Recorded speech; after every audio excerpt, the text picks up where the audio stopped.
অনেক দিন হয়ে গেল তোমাদের সাথে কোনো রান্নার ভিডিও শেয়ার করা হয় না। রান্না জানো তো করেও রেখেছি, শুধু এডিট করার টাইম পাচ্ছি না বলে শেয়ার করতে পারছি না।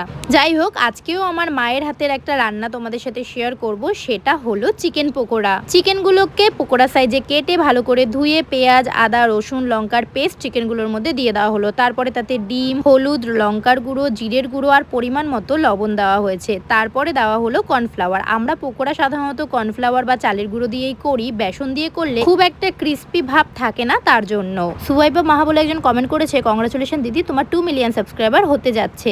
অ্যাকচুয়ালি 2 মিলিয়ন সাবস্ক্রাইবার আমার হয়ে গেছে, তার জন্য তোমাদেরকে অনেক থ্যাঙ্কস। পকোড়াটা ভাজতে ভাজতে চলো আরেকটা কমেন্ট পড়ি। আরেকজন আমাকে কমেন্ট করেছে, দিদি তোমার ভিডিও দেখতে আমার খুব ভালো লাগে, আমার নামটা নিও রিম্পা। হ্যালো রিম্পা।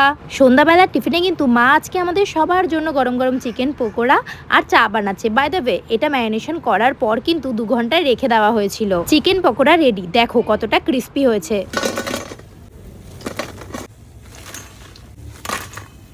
কি দেখলে তো? যাই হোক, দেখা হবে তোমাদের সাথে অন্য একটা রান্নার ভিডিওতে। এটা